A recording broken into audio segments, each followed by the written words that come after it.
Can a poor barber really change the future of the entire world?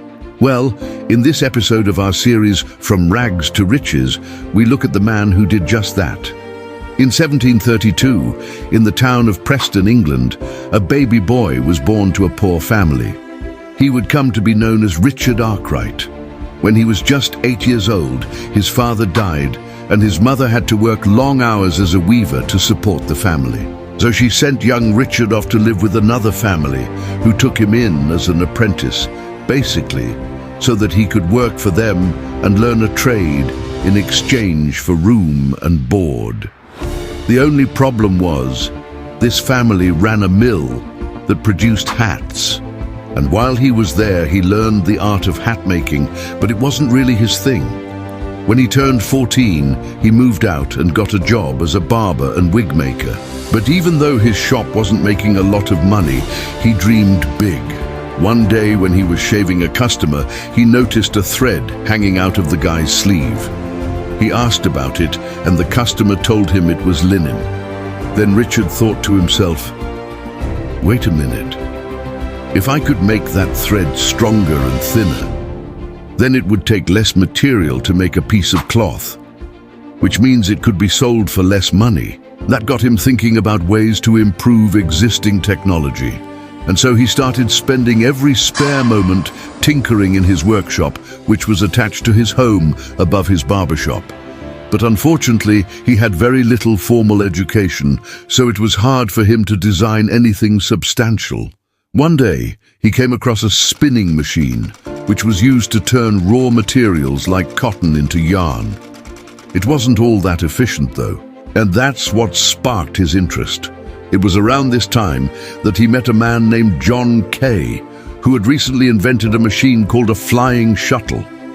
This made it faster for weavers to weave cloth because instead of having to manually move the shuttle back and forth, the shuttle was propelled through the air from side to side by a string.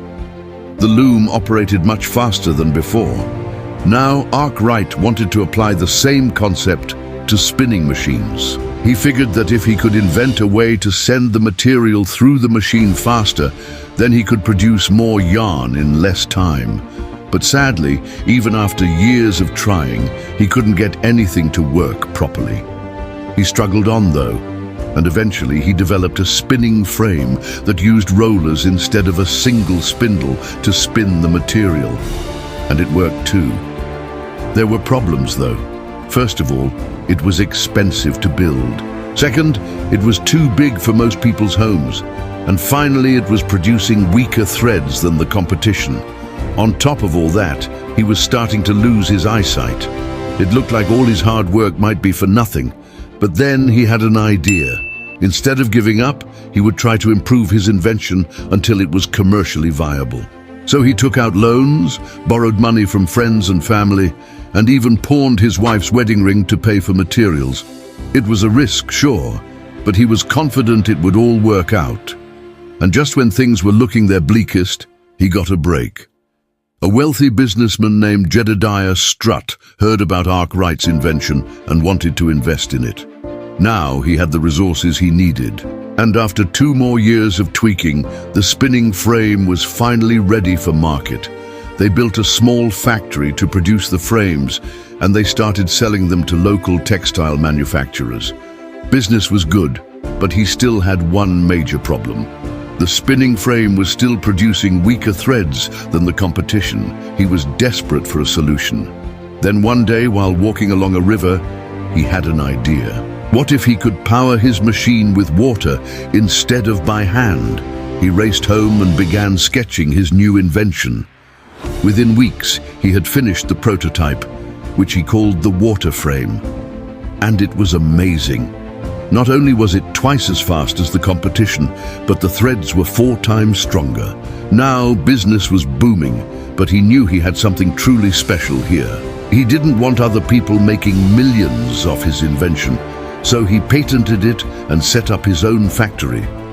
Unlike any that had come before it, it was powered entirely by moving water, meaning that all the energy required to run the machines was coming from an external source. It was a big deal. He hired hundreds of workers to run the place, which is why it's considered to be the first factory in the world.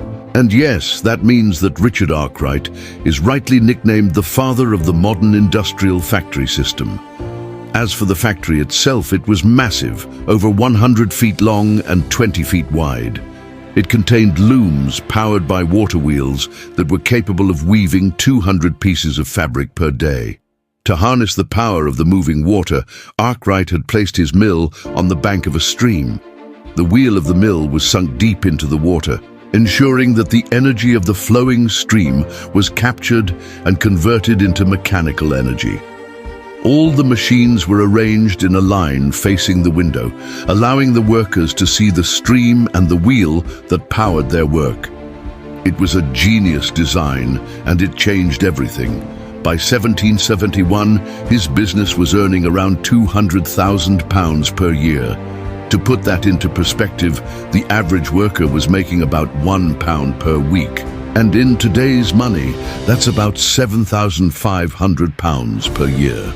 Richard became one of the wealthiest men in England, but he never forgot his roots. He built housing for his workers and their families, schools for their children, and donated generously to local charities. Sadly, not everyone was so happy. The fact that he was making so much money made him a lot of enemies. People accused him of stealing their ideas and profiting off their inventions. There were so many lawsuits that he was even given the nickname the Law. Also, the working conditions in his factory weren't great.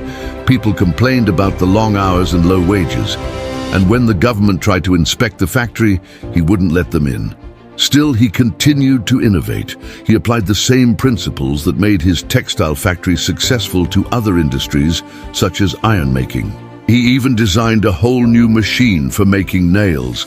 Then in 1792, he fell ill and died. He left behind a legacy of innovation, factories, wealth, and a totally new way of doing business. But if you ask me, he left behind something even greater, proof that no matter how poor you are, if you have innovative ideas, then you can make something of yourself. In his case, he went from being a poor barber to inventing something that started the Industrial Revolution and forever changed the course of human history. There are many more rags to riches stories just like this one. If you want to hear more, don't forget to subscribe and hit the bell icon.